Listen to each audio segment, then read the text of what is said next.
नमस्कार दोस्तों, मेरा नाम सुनीता सिंह और आप देखना शुरू कर चुके हो आपका अपना टी सरल हिस्ट्री चैनल, जहां आपको आपके इतिहास से रूबरू करवाया जाता है। जाट एक नस्ल है, कोई जाति नहीं। उत्तरी भारत में 8 महीने की गर्भवती महिला अगर खेत में काम करती दिखे तो इस बात की संभावना बहुत ज्यादा है कि वह जाटनी होगी। अगर देश की सीमा पर कदकाठी का सिपाही डटा हुआ दिखाई दे तो भी उसके जाट होने की बात ही दिमाग में आती है, भले ही वह जाट ना हो। साहस और शारीरिक श्रम करना जाट का सहज गुण है, इसलिए जाट मूल रूप से खेती करने वाला और एक योग्य सिपाही है। जाति के स्थान पर नस्ल शब्द का प्रयोग किया गया है, जिसकी चर्चा आगे करेंगे। भारत पर विदेशी हमलावरों के हमले होते रहे हैं। अपनी जमीन की लड़ाई जाटों ने अपनी जान की बाजी लगाकर लड़ी है। इस लड़ाई में जाटनियों का सहयोग केवल घायलों के मरहम पट्टी करना नहीं रहा, बल्कि पति पत्नी एक ही कमरबंद से अपने आप को पीठ के बल बांधकर युद्ध करते थे। सामने के वार पति बचाता था और पीछे के पत्नी। इतिहास गवाह है कि जाट के जीवन मरण में महिला का योगदान बराबरी का नहीं तो उससे कम भी नहीं रहा। जाटों को भारतीय पौराणिक ग्रंथों में वर्णित चारों वर्णों में कोई भी स्थान नहीं मिला, इसलिए ये एक अलग ही पहचान रखते हैं।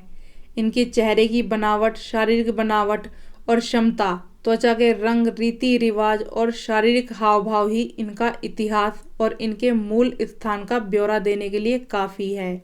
जीन्स और डीएनए के आधार पर जाटों को दक्षिणी रूस से लेकर ईरान, इराक तक परिभाषित किया जा सकता है। इसलिए जाट एक नस्ल है, जाति नहीं।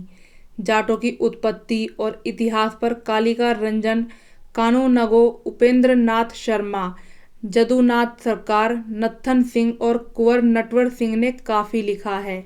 इनमें सबसे महत्वपूर्ण कालिका रंजन की किताब है। वह जाटों का चरित्र विश्लेषण करते हुए लिखते हैं कि जाट मरते वक्त अपने उत्तराधिकारी को यह बताकर मरता है कि किस किस का कितना कर्जा चुकाना है।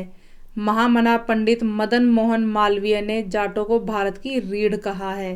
जाट एक प्रगतिशील नस्ल है। जाटों में विधवा विवाह जैसी प्रगतिवादी और विकासवादी रस्में तो शुरू से ही है। धार्मिक संस्कारों के संबंध में जाट रूढ़ी को नहीं बल्कि उत्सव को प्राथमिकता देते हैं। स्वतंत्रता और प्रगति की तलाश में जाट हिंदू, मुस्लिम, सिख, आर्य समाज आदि धर्म और संप्रदाय को अपनाने से नहीं चूकता। पंचायत भी जाटों के कबीलों से शुरू हुई। इन सब के बावजूद जाटों में अभिव्यक्ति की भारी कमी है। अपनी बात को कैसे कहना रखना है, यह जाट के लिए काफी मुश्किल है। साथ ही जाट से जुड़ी एक कहावत मशहूर है कि आगे सोचे दुनिया और पीछे सोचे जाट, यानी दुनिया के दूसरे लोग तो करने से पहले सोचते हैं, लेकिन जाट करने के बाद सोचता है। यह जाटों की सबसे बड़ी खामियों में से एक है, जिसे अब दूर करना चाहिए। दोस्तों, आपको यह जानकारी कैसी लगी, कृपया हमें कमेंट करके जरूर बताएं। मैं जल्द आपसे मिलती हूँ एक नए वीडियो के साथ। तब तक के लिए जय हिंद, जय भारत।